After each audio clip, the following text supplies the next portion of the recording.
As the preceding parts of this course make clear, the presidency of George W. Bush was subjected to a sophisticated, multifaceted, and aggressive Islamist influence operation whose considerable success owed much to its enabler, Grover Norquist.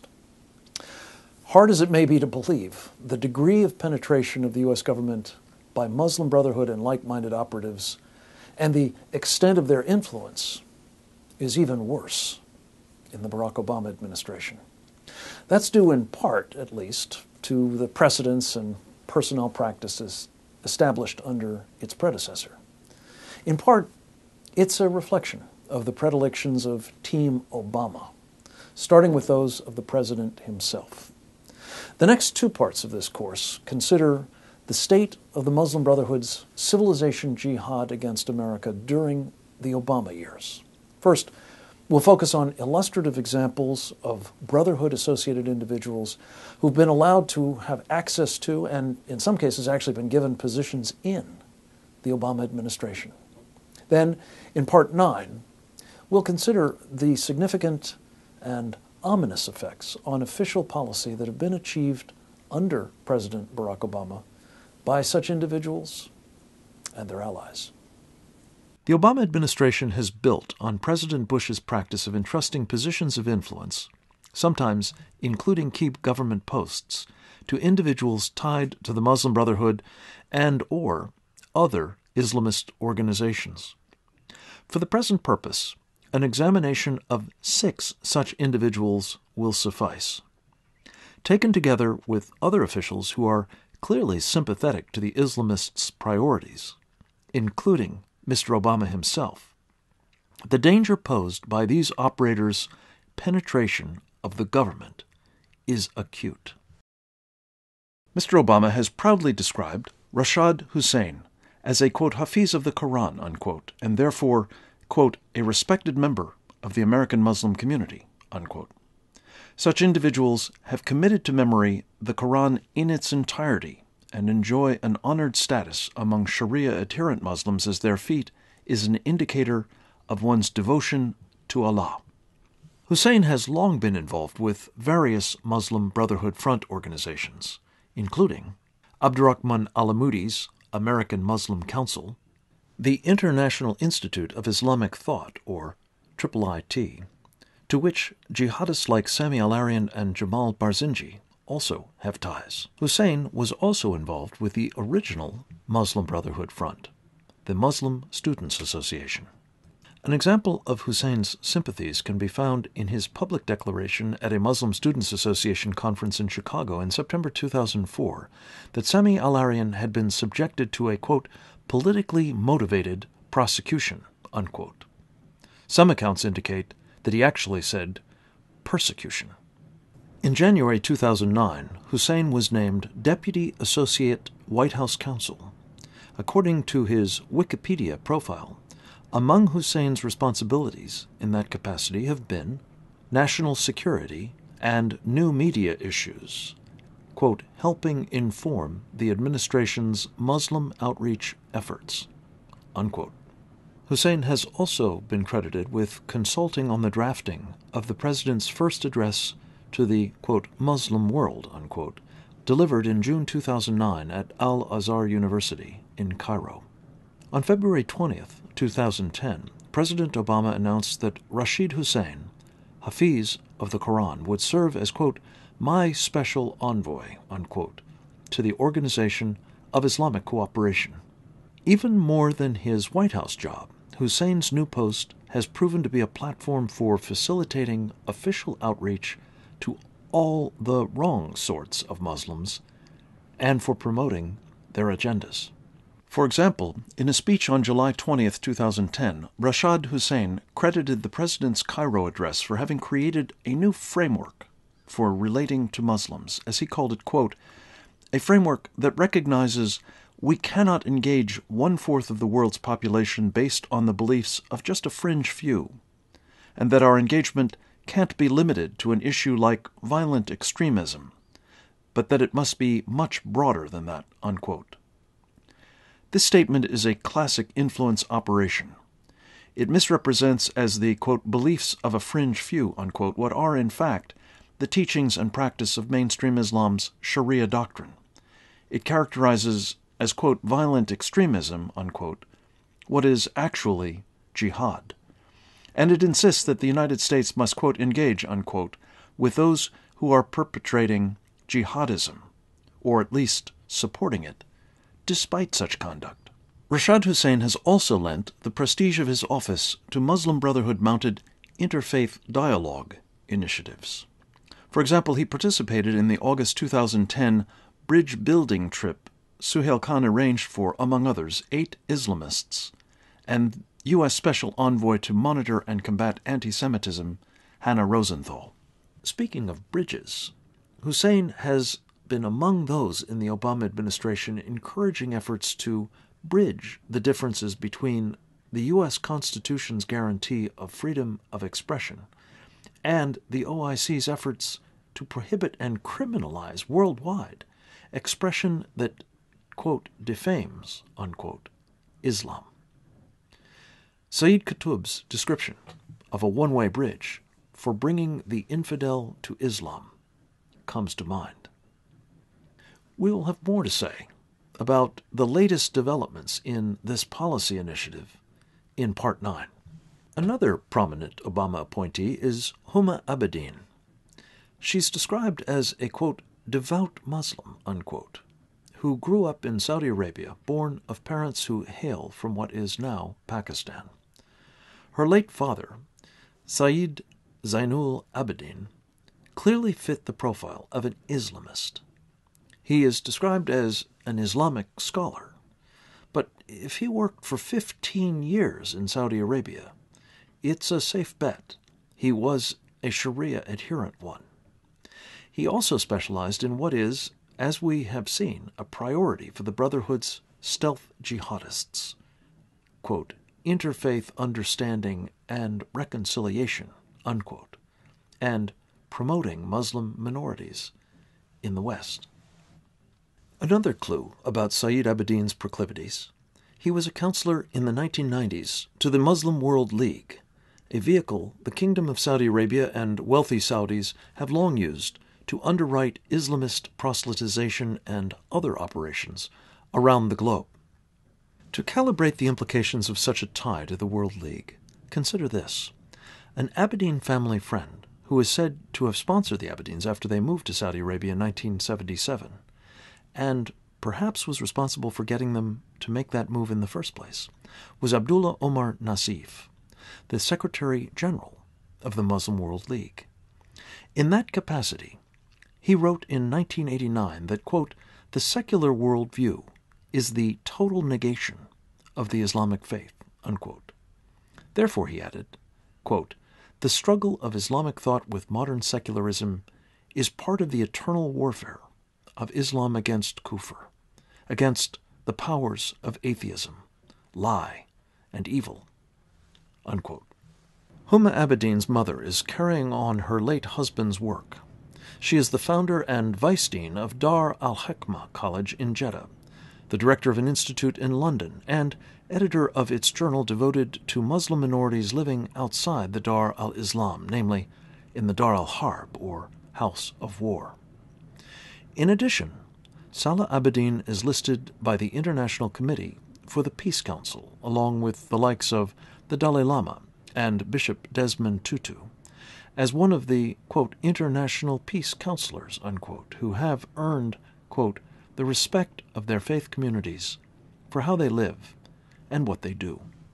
Arab press outlets, including Aliwa al-Arabi and Al Jazeera, have revealed that Salah Abedin is a prominent figure in another group, the Muslim Brotherhood's secret international women's organization, also known as the Muslim Sisterhood. The Ikhwan's website says, quote, the women's organization's goal, in accordance with the Muslim Brotherhood rules, is to gain and acquire a unified global perception in every nation in the world regarding the position of women and the necessity of advocacy work at all levels in accordance with the message of the Brotherhood as written in Women in Muslim Society and the rearing of women throughout the different stages of life, unquote. In other words, the sisterhood's goal is to establish a Sharia-compliant role for women worldwide. Homa Abedin has another family member closely tied to the Muslim Brotherhood, her brother Dr. Hassan Abedin. He has been a fellow at an Oxford University institute with myriad ties to Islamists. For example, Abdullah Omar Nasif has served as chairman of the Oxford Center for Islamic Studies Board of Trustees, and Yusuf al-Qaradawi has been one of its members. OCIS has even presented an award for great scholarly achievement to Sheikh Abd al-Fattah Abu Ghouda, whose involvement with the Ikhwan dates back to his meeting with Hassan al-Banna in the 1940s. Homa Abedin reportedly met President and Mrs. Clinton during their visit to Saudi Arabia before Homa returned to the United States for college. She worked first as an intern and then as a paid staffer in the White House assigned to the First Lady's office.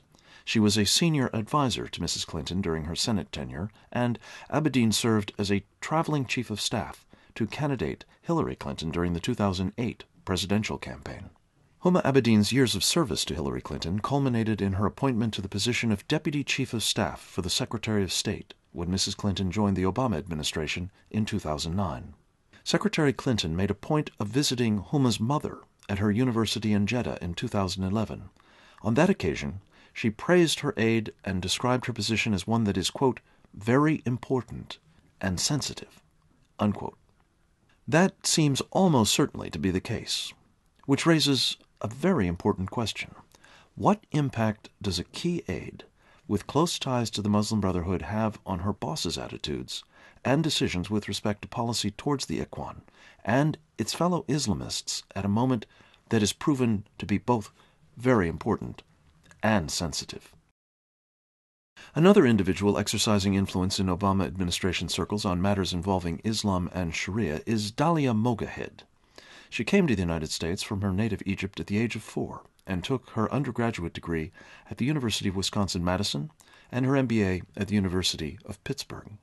Mogahed's day job is with the Gallup polling organization's Center for Muslim Studies, where she serves as both the executive director and a senior analyst. The center's stated mission is to provide, quote, nonpartisan and independent analysis that global leaders, institutions, and the public can use to make more informed decisions. In the fall of 2010, the Center for Muslim Studies opened a facility in Dubai. The Gallup brand for objective public polling has been seriously eroded, however, by Dalia Mogahed's involvement with and support for Islamist groups and causes. Dalia Mogahed has also been the director of a classic interfaith dialogue operation run as a joint venture between the Coexist Foundation and the Gallup organization. Its stated mission is to share, quote, findings of the Gallup World Poll with leaders in the Muslim world and the West, unquote. Recalling what we have learned about Sayyid Qutb's admonition that bridge building must be about bringing infidels to Islam, this version of the Coexist bumper sticker is a more accurate depiction of the object of the exercise. In September 2008, she defended two of the most important Muslim Brotherhood fronts in the United States, the Islamic Society of North America and the Council on American Islamic Relations. She contended that links between such groups and Islamic radicals were, quote, misinformation, unquote, and part of a groundless, quote, witch hunt aimed at silencing them. Further evidence of Dalia Mogahed's sympathies can be found in her appearance in May 2009 before the 34th Annual Conference of the Islamic Council of North America, an organization that has long promoted Jihad and Sharia. The event was co-sponsored by the Muslim American Society, which was founded to serve as the Muslim Brotherhood's formal American branch. She's also been involved with the Muslim Public Affairs Council, an organization described as the Muslim Brotherhood's U.S. counterpart to the American Israel Public Affairs Committee. MPAC is a prime practitioner of various stealth jihadist techniques. These quotes illustrate Mogahed's activist approach to her surveys and the conclusions she draws from them about the world's Muslims and their practice of Islam. Studies by Gallup and other groups have repeatedly shown, quote, there is just no correlation between religiosity and violent extremism, unquote. And, quote, the majority of people in the Middle East believe in principles of free speech, free press, and a representative government, unquote. Such representations call into question her impartiality and the reliability of her findings. This quote succinctly captures the essence of the Muslim Brotherhood's civilization in America. Give them what they want in response to nonviolent coercion, and maybe you can avoid the violent forms. In a 2009 interview with the terrorist sympathizing group Hizb ut-Tahrir, Dalia Mogahed revealed unmistakably her pro-Sharia attitude and raised further questions about her data and objectivity with respect to Islamism. Quote, "I think the reason so many women support Sharia is because they have a very different understanding of Sharia than the common perception in Western media," unquote. And, quote, "The majority of women around the world associate gender justice, or justice for women, with Sharia compliance," unquote. A collaboration between Dalia Mogahed and her mentor, Al-Walid bin Talal's representative at Georgetown University, John Esposito, resulted in Who Speaks for Islam? A blurb from Jimmy Carter's national security advisor, Zbigniew Brzezinski, is instructive about the partisan quality of Mogahed's work. Quote, "This book helps readers understand who does not speak for Islam, contrary to the broad-brush demagogy used by Bush administration spokesmen to justify a wide-ranging World War IV with the world of Islam," unquote. The data underpinning this book have been challenged on several grounds. For example, renowned scholar of Islam and Jihad, Robert Spencer, says the authors, quote, "cooked their data to increase the number of Muslim moderates, counting as moderate Muslims who wanted Sharia rule, hated America, supported jihad martyrdom, suicide bombing, and opposed equality of rights for women," unquote. A particularly egregious example of Mogahed's cooking the data is evident in this quote, in which she maintained that more Americans support targeting civilians than is the case in Muslim nations where Sharia is the law of the land. The only plausible explanation for the low numbers attributed to Muslim nations' support for killing civilians is that the term is defined very differently in Sharia-adherent nations like Saudi Arabia, Iran, and Hezbollah-run Lebanon. Specifically, only innocent Muslims are considered inviolate civilians, and even then, only if their death is not required to advance the interests of Islam. Non-combatant infidels, even women and children, are considered to be fair game for jihadists. Such questionable professional conduct makes all the more troubling the influence Mogahed is exercising in the Obama administration. She takes credit, for example, for having shaped U.S. policy toward the Middle East. And others agree she has extraordinary clout in the White House. That's due in part to the fact that Mogahed was formally appointed in 2009 as an advisor to President Obama. Mogahed is also involved with the Department of Homeland Security Working Group on countering violent extremism, about which we will have much more to say shortly.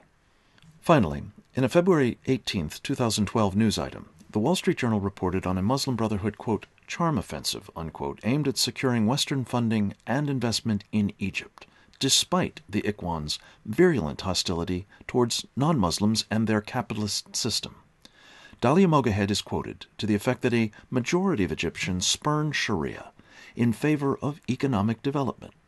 Such polling data are clearly helpful to the Ikhwan's and the Obama administration's efforts to secure further U.S. foreign aid for Egypt, despite its new hostile power structure and policy direction.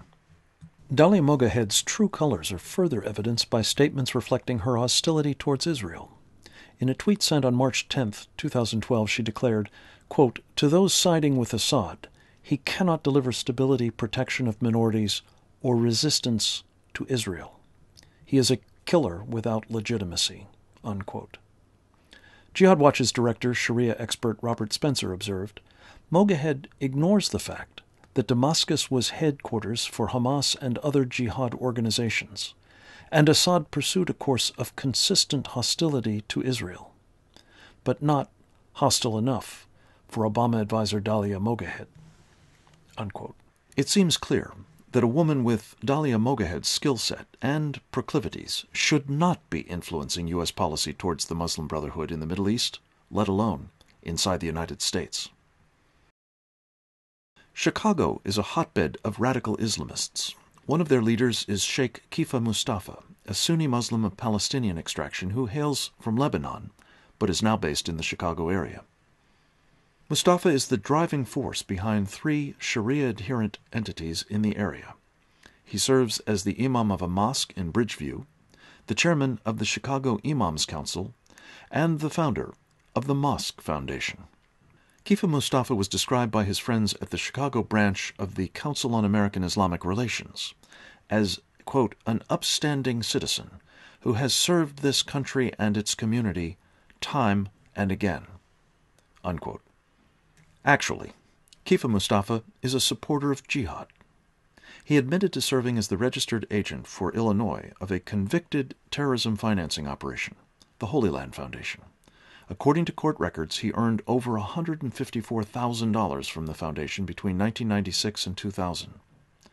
Mustafa was, like the Council on American Islamic Relations, listed as an unindicted co-conspirator in the trial of that Hamas fundraising front. He also admitted to being tied to a number of other Muslim Brotherhood Hamas organizations, including the Islamic Association for Palestine, the precursor to CARE. According to counterterrorism expert Patrick Poole, quote, in the course of the Holy Land Foundation trial, FBI Special Agent Laura Burns testified that Mustafa also sang in a band sponsored by the Holy Land Foundation that regularly featured songs dedicated to killing Jews and glorifying Hamas, unquote. Among the lyrics of one such song was a line saying, quote, I am a member of Hamas, unquote. Mustafa arranged material support for Hamas, as captured in this 2009 photo. He's shown on the eve of America's Independence Day, sponsoring a fundraising event at his Mosque Foundation. The guest of honor was George Galloway, a former British Member of Parliament infamous for his hostility towards America and Israel, and for his sympathy for Arab and Islamist causes. The Mosque Foundation newsletter of July 28, 2011 makes clear that Galloway was seeking support to take, quote, food, medicine, and other supplies into war-ravaged Gaza, unquote. It also reports that, quote, through their generous financial contributions and prayers, the Mosque Foundation shares in this humanitarian expedition, unquote, and that, quote, many members of this community successfully entered Gaza on July 14th, unquote. Incredibly, notwithstanding Mustafa's designation as an unindicted co-conspirator in the largest terrorism financing trial in U.S. history, and his well-documented ties to assorted jihadist groups, he was selected and trained to serve as the first Muslim chaplain in the history of the Illinois State Police. The Illinois State Police are said to have done a, quote, thorough background check, unquote, on Mustafa. But as we have seen with Suhail Khan's clearance, the security vetting process has become seriously dysfunctional.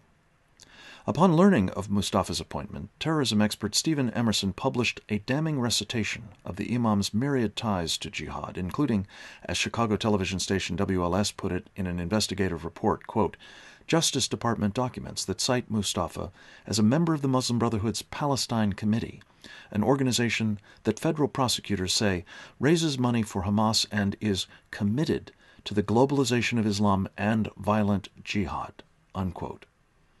In the wake of these disclosures, the Illinois State Police revoked Mustafa's appointment. CARE sued on Kifa Mustafa's behalf, seeking his reinstatement. According to court documents in the case, Robert Grant, the special agent in charge of the Chicago office of the FBI, repeatedly warned Illinois State Police officials that, quote, Mustafa would not pass an FBI background check to be a chaplain for the FBI. This 6-week program afforded Mustafa an extraordinary opportunity to learn firsthand about FBI and other government counterterrorism techniques, including in the course of visits to not only the super-secret Counterterrorism Center, but to FBI headquarters and the FBI Training Academy at Quantico. Such exposure is actually advertised in the FBI's description of the Citizens Academy. It reads in part, quote, Because of the classified investigative techniques discussed, nominees for the Academy must undergo a background check and get an interim security clearance." Unquote. Just how fully Kifa Mustafa exploited his chance to collect useful intelligence about U.S. counterterrorism tradecraft was illuminated by Ben Bradley, a journalist who also participated in the Citizens Academy and accompanied Mustafa on the tour of these sensitive sites. Bradley is a reporter with WLS-TV in Chicago, ironically, the same news organization that investigated the imam after the Illinois State Police revoked his appointment. Here's how Ben Bradley described Mustafa's conduct in the course of the program. Quote, "Mustafa asked some of the most pointed questions during the 6-week FBI Citizens Academy and trip to Washington. He pushed agents to fully explain everything, from the Bureau's use of deadly force policy to racial and ethnic profiling. Mustafa said, quote, "I saw a very interesting side of what the FBI does, and I wanted to know more." Unquote. In short, Kifa Mustafa took full advantage of the opportunities he was granted to collect useful intelligence. When terrorism expert and BigPiece.com contributor Patrick Poole, a member of Team B2, broke the story of Mustafa's visits to some of our government's most sensitive facilities, the FBI was furious. At first, its spokesman insisted that the group picture at the NCTC was a fabrication. It soon came to light, however, that it was actually an official FBI photo. Then, FBI Chicago spokesman Ross Rice insisted to the Washington Times' Bill Gertz that while Mustafa was indeed a Holy Land Foundation unindicted co-conspirator, his participation in the Citizen Academy was unobjectionable since he, quote, "had never been convicted of a crime and never charged with a crime," unquote. Rice added, quote, "If we thought he was a security risk, we wouldn't have included him," unquote, in the Citizens Academy. In fact, there was ample basis for excluding Kifa Mustafa from the Citizens Academy and its sensitive tour.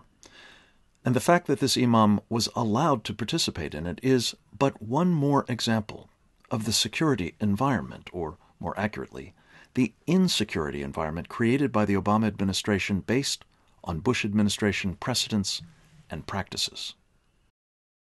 Mohammed El-Biari is a particularly skilled practitioner of the Muslim Brotherhood's civilization jihad. His base of operations is an organization he founded in Dallas, Texas, the Freedom and Justice Foundation. It turns out that freedom and justice are terms favored by the Muslim Brotherhood in Egypt, too. The names are not the only things El-Biari's organization has in common with the Ikhwan's operations elsewhere.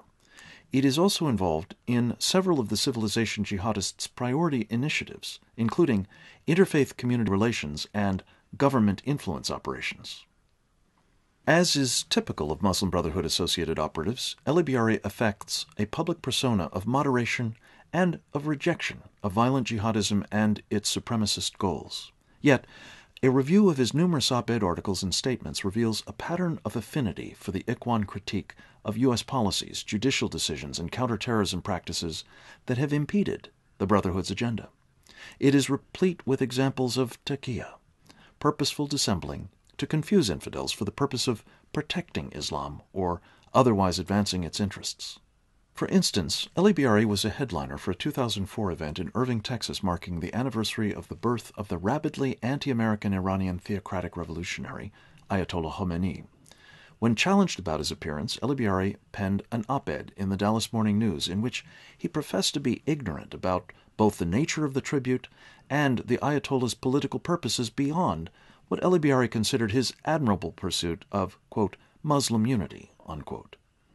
He also claimed to, quote, have never been associated with any form of radicalism, unquote. Another example of Mohammed El-Biari's taqiyya can be found in a heated exchange he had with a critic of Islamism over the nature of Sayyid Qutb's ideology. As the bipartisan 9/11 Commission made clear, the influential Qutb's writings explicitly call for all Muslims to take up arms when the milestones of jihad have created conditions in which violence will lead to success. The commissioners observed that, according to Qutb, quote, any Muslim who rejects his ideas is just one more non-believer worthy of destruction, unquote. Eli Biari has also run interference for Islamists and their agendas. Notably, he wrote an op-ed in the Dallas Morning News that opposed the prospect of the assassination of Anwar al-Awlaki, in part by mischaracterizing his role in inspiring jihad. Eli Biari has also followed the Ikhwan line in opposing efforts to restrict material support for terrorism. Eli Biari's expertise is favorably cited by the red-green operation known as Charity and Security Network, which was substantially underwritten by George Soros's OMB Watch and with which, as we saw in Part 4 of this course, Islamists like Suhail Khan are associated. While one might have thought such positions and activism would have amounted to red flags for security-minded professionals, a succession of them have appointed Eli Biari to positions with such organizations as the Texas Department of Public Safety and the National Counterterrorism Center Global Engagement Group to advise on Homeland Security-related matters. Notably, Eli Biari currently serves on the Texas Department of Public Safety Advisory Board. Worse yet, in October 2010, Eli Biari was appointed to the Department of Homeland Security's Advisory Council. He also became a member of the Council's Countering Violent Extremism Working Group. We'll discuss in the next part of this course the role these organizations have played in shaping Obama administration policies. According to yet another path-breaking article by Patrick Poole, Eli Biari was given a security clearance in the fall of 2011. Reportedly, he promptly set about abusing the access he was afforded at the direction of DHS headquarters to the department's classified state and local intelligence community of interest, or SLIC, system.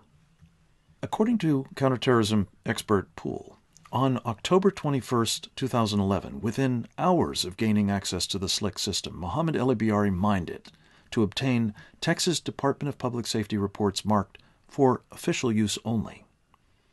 It turns out he approached a news outlet with these documents seeking to discredit Governor Rick Perry as being hostile to Muslims. The publication evidently found the evidence unpersuasive. The story of Eli Biari's misconduct was broken by Poole on October 26th in Piche Media. On the day Poole's story broke, Representative Louis Gohmert of Texas used the occasion of DHS Secretary Napolitano's appearance before the House Judiciary Committee to grill her on Eli Biari's actions, of which she said she had no knowledge. Pledges to do an inquiry into the matter and report back to the committee have thus far gone unfulfilled. Perhaps nothing has come of the request for an investigation of Mohammed Eli Biari's certainly improper and possibly illegal activities because in the previous month, Eli Biari was personally recognized for his service to the FBI and to the law enforcement community more generally by the Bureau's director, Robert Mueller. It's not clear what, quote, extraordinary contributions, unquote, Eli Biari made to, quote, specific cases, unquote, and what, if anything, was the upshot of such help. As to the relationships he helped the FBI expand with the Muslim community in Texas, in the hands of Islamist operatives like Eli Biari, the result is usually counterproductive, as it generally involves the dumbing down of law enforcement's situational awareness and effective action against civilization jihadists in this country. The award ceremony was held at the FBI Academy in Quantico, Virginia. A series of ominous events followed Mohammed Eli Biari's visit to Quantico. It strains credulity that they were all coincidental. Within 6 days, the online magazine Wired published a harsh critique of the training provided to those charged with what is euphemistically known as countering violent extremism. The author was a virulently anti-American leftist, Spencer Ackerman. 4 days later, Eli Biari responds admiringly to the Ackerman attack on the trainers at the Muslim Matters website. In that article, Eli Biari explicitly acknowledges being involved in sharing unspecified research with like-minded individuals inside the FBI and Homeland Security intelligence enterprise. Eli Biari also took credit, at least implicitly, for getting one of America's preeminent non-Muslim authorities on Sharia and Jihad, Stephen Coughlin, quote, terminated, unquote. Eli Biari declared that, quote, I believe as Coughlin's career was ended, so will FBI trainer William Gothrop's and other less infamous full-time analysts inside the national security enterprise. 2 days later, Spencer Ackerman responds with a tribute to El-Biari. And on the 23rd of September, Ackerman published one more screed about the Islamophobic documents in the FBI library, together with photos of such material. The photos were taken on a cell phone from inside the library. On October 4th, a Red-Green coalition, including the American Civil Liberties Union and Muslim Brotherhood fronts like CARE, wrote FBI Director Mueller insisting that the FBI's training program be overhauled to eliminate materials that are Islamophobic or that otherwise offend Muslims. Interestingly, Spencer Ackerman's wife works at the American Civil Liberties Union. In short, Mohammed El-Biari appears to have been in a position to generate a campaign aimed at extending the Islamists' information dominance by terminating or silencing those knowledgeable about Sharia and civilization jihad and responsible for vital training at the FBI, among other federal, state, and local agencies. We'll examine in the next part of this course how he and others have used such opportunities for influence operations to devastating effect on our situational awareness about this threat doctrine, and what it obliges its adherents to do in the way of making the rest of us feel subdued. Imam Muhammad Majid, also known as Muhammad Hag Majid, has already been mentioned several times earlier in this course. Let's examine a little more closely the man, his ties to the Muslim Brotherhood, and his influence operations in the United States. Muhammad Majid comes from pedigreed Islamist stock. His father has been described as a, quote, Cairo-trained Muslim Brotherhood scholar, unquote, who has served as the top cleric in one of the most Sharia-adherent nations in the world, the Republic of Sudan. The website of the Al-Madina Institute, which lists the younger Majid as one of its teachers, says he, quote, studied at the hands of his father, unquote. Majid previously ran the Islamic Center of Washington, prominently located on the city's exclusive Embassy Row. Recall, this center was the venue chosen for President George W. Bush's Muslim outreach event with CARE's Niyad Awad, the Islamic Institute's Khalid Safuri, and other Islamists shortly after 9/11. Majid relocated to the Adams Center in Sterling, Virginia. This 25,000-square-foot facility, which describes itself as one of the largest in the Washington, D.C. region and the country, has 7 branches throughout the northern Virginia region. Despite his Islamist family, upbringing, and devout adherence to Sharia, Muhammad Majid has proven to be a most adept practitioner of the Muslim Brotherhood's civilization jihadist techniques. We've discussed how that tradecraft requires a brother to be, as one law enforcement professional puts it, quote, the nicest guy in the room, unquote. He smoothly practices taqiyya to foster an image of reasonableness, tolerance, and moderation. For the benefit of non-Muslims, he emphasizes practice of his faith that seems modern, tolerant, and consistent with American values. In its November 14, 2005 edition, Time magazine played the role intended for it and others in the media in the Muslim Brotherhood's stealth jihad, obscuring Islamists' true agenda and suppressing their critics. The profile by Douglas Waller drew on 2 weeks of clearly, carefully managed exposure to Majid and reflects the full effects of a first-class influence operation. Majid's Adams Center in Sterling, Virginia, is a key institution in what has come to be known as the Wahhabi Corridor, due to its concentration of Sharia-observing and promoting organizations, mosques, and communities.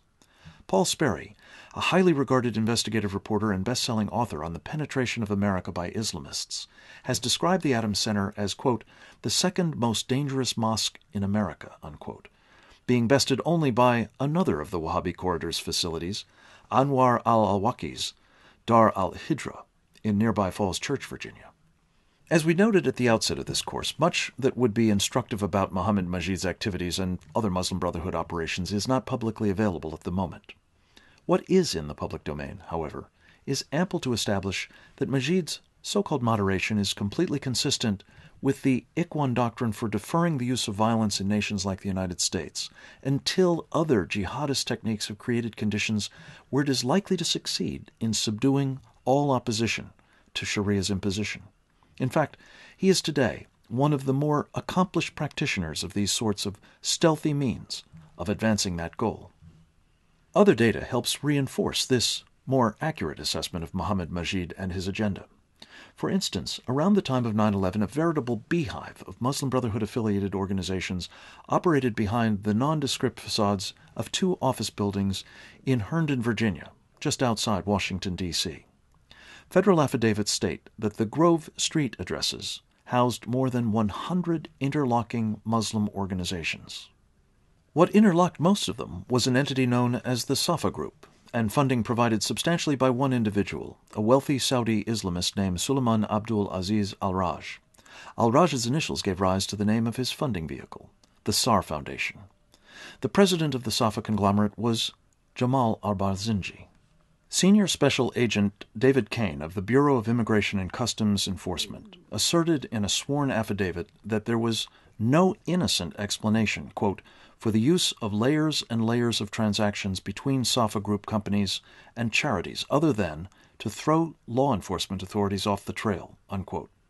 He added that the Safa Group was, quote, set up primarily with donations from a wealthy Saudi family, unquote, and its purpose, quote, was to fund terrorism and hide millions of dollars, unquote.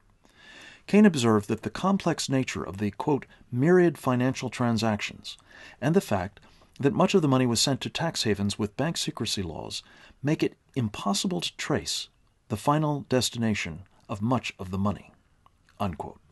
No fewer than 11 individuals associated with Majid's Adams Center were identified by federal authorities on a list of officers and directors of the Safa Group. Importantly, one of those listed in the government's affidavit about the officers and directors of the Safa Group was Ahmed Totonji. In the 2002 timeframe, Totonji was both a vice president of the Safa Group and chairman of the board of Majid's mosque complex. Totonji happened to be a vice president of another entity listed in the Muslim Brotherhood's explanatory memorandum as one of its organizations, the International Institute for Islamic Thought, IIIT, a group that has also been tied to al-Qaeda. On March 20, 2002, the 2 Grove Street buildings were among those raided as part of an investigation led by the U.S. Customs Service and known as Operation Green Quest, which has been called, quote, the largest U.S. terror finance investigation anywhere in the world, unquote. According to a federal affidavit, Green Quest's targets were, quote, suspected of providing material support to terrorists, money laundering, and tax evasion through the use of a variety of for-profit companies and ostensible charitable entities under their control, unquote. Barzinji, Totonji, and scores of others were focuses of this investigation, as was the Adams Center 500 Grove Street facility, which sublet space from the Ikhwan's International Institute for Islamic Thought. As it happened, Mohammed Majid was actually in the Adams Grove Street office when federal agents raided it. Investigators are said to have seized some 500 banker boxes of documents and other evidence in the course of the raid on it and other offices.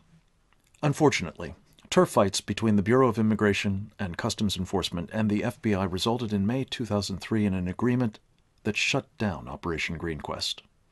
Attorney General John Ashcroft and Secretary of Homeland Security Tom Ridge pledged that going forward, the FBI would serve on behalf of the Department of Justice as the lead agency in such investigations, and that its permission would have to be obtained before any new ones could be initiated. One reason why the FBI pulled the plug on Operation Green Quest might have been concern about its friend Mohammed Majid. After all, as Time reported in its November 2005 puff piece, Majid had a cooperative relationship with the FBI for which he actually received an award from the Bureau. Time seems to have taken this collaboration as proof positive of the Imam's moderation.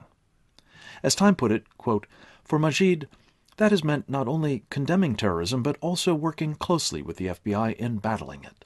He regularly opens doors for agents trying to cultivate contacts in his Muslim community, and he alerts the Bureau when suspicious persons approach his congregation, unquote. The magazine added, quote, Majid regularly tips off the Bureau when a stranger with a questionable background wanders into his center, unquote.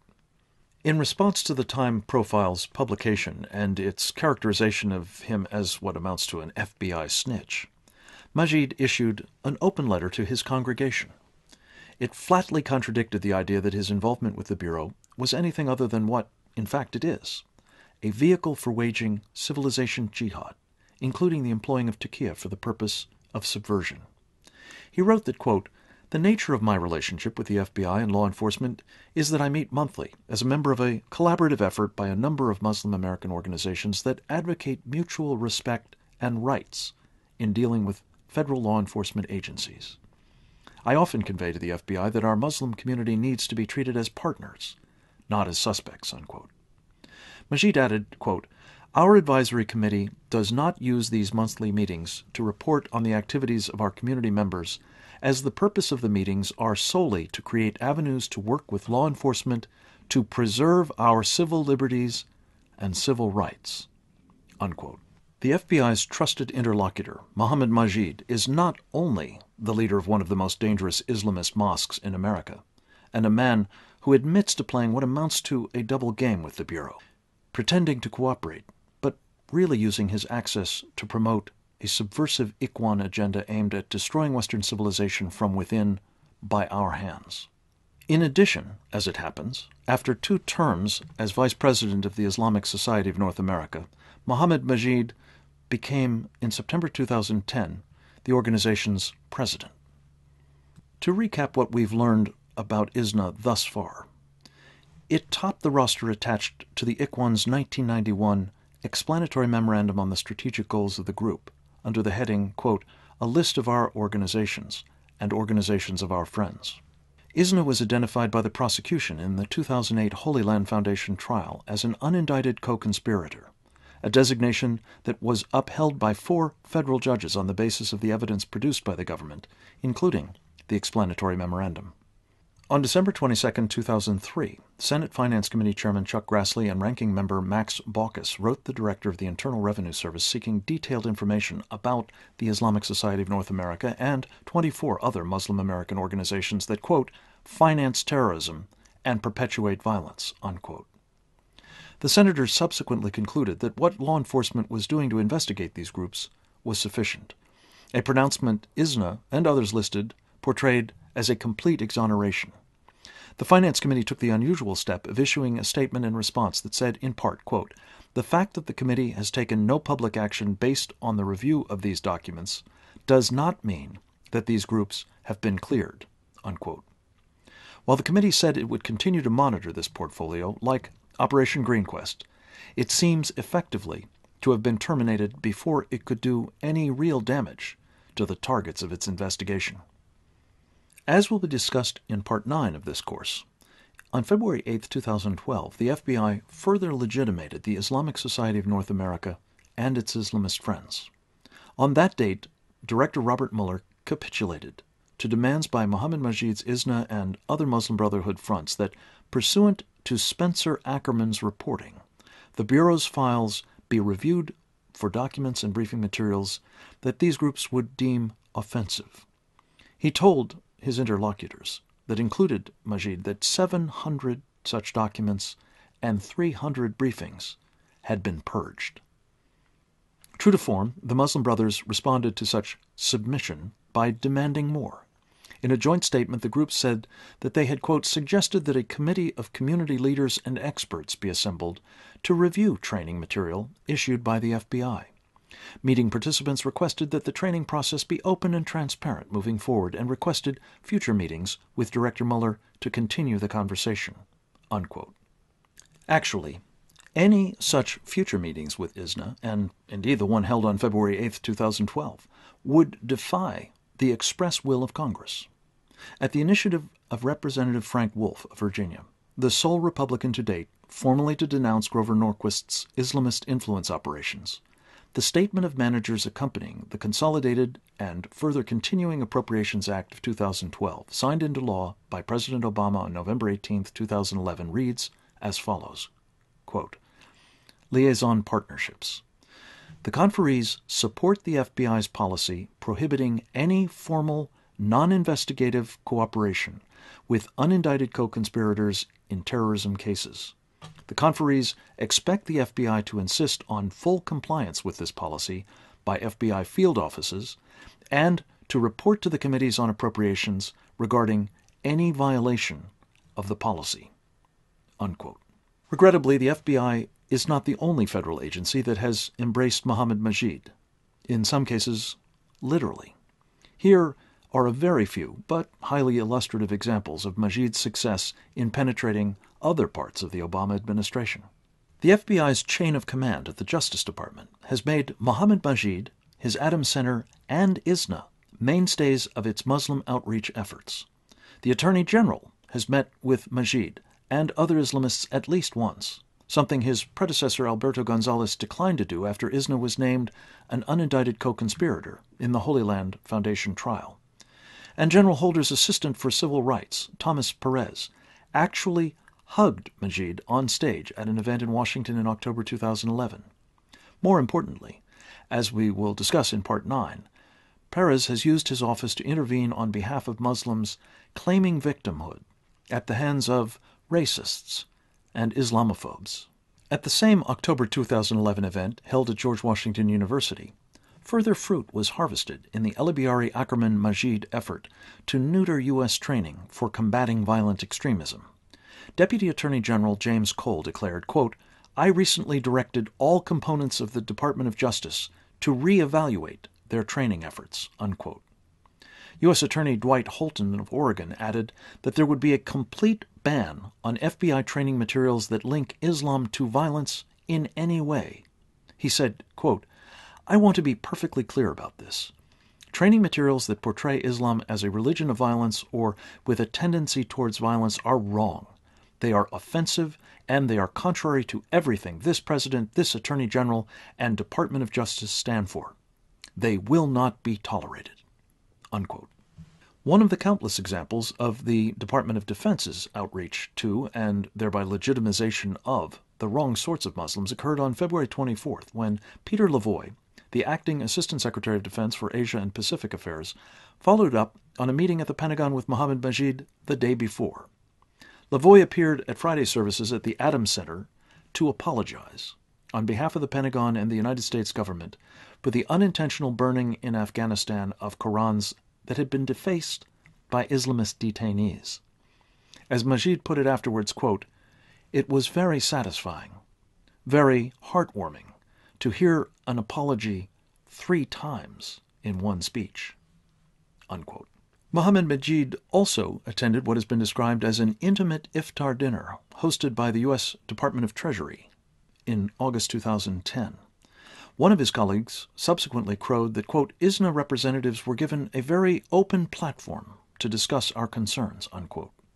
Treasury Secretary Timothy Geithner got an earful about the Muslim Brotherhood's priority of easing restrictions on material support for terrorism in the name of, quote, "ending impediments to zakat," unquote, something that, as we have seen, President Obama had promised to do during his first Muslim outreach speech in Cairo in June 2009. As we have previously seen, Mohammed Majid was included among the dignitaries invited to attend the address President Obama gave at the State Department on May 19, 2011. This is but one indication of the access he enjoys at senior levels in Foggy Bottom. In addition, under Secretary Janet Napolitano, Mohammed Majid was appointed to the Department of Homeland Security's Countering Violent Extremism Working Group. Given his presence on this panel, among other Islamists, including Dalia Mogahed, it should come as no surprise that in April 2010 the working group produced a report that reads like it was taken straight out of the Muslim Brotherhood's Civilization Jihad playbook. It said, in part, quote, "While acknowledging that information-driven, community-based law enforcement efforts hold great promise in preventing violent crime that is terrorism-related, that promise will be best realized when local authorities work with community members to understand and mitigate all threats facing local communities," unquote. In other words, homeland defenders should rely on community members, read Islamists who are, like Majid, self-declared leaders of the community, rather than rely on intelligence-driven policing. We will discuss this working group's ominous impact on policy momentarily. In March 2011, anticipating that the chairman of the House Homeland Security Committee, Representative Peter King of New York, would use then upcoming hearings into radicalization in the Muslim community to flay the Obama administration's outreach to the Brotherhood, Deputy National Security Advisor Dennis McDonough made the trip to the Adams Center and used the occasion to lavish praise on its imam. He said, in part, "Thank you, Muhammad, for being one of the leading voices for the values that make America so strong, especially religious freedom and tolerance. Whether it's here at Adams or as the president of the Islamic Society of North America, you've spoken with passion and eloquence, not only about your own Islamic faith, but for the need to build bridges, as you've demonstrated here." Unquote. In sum, all 6 of these individuals have 2 things in common. First, they share an unmistakable connection to the supremacist Islamic doctrine of Sharia and the preeminent organization promoting its insinuation into this country, the Muslim Brotherhood.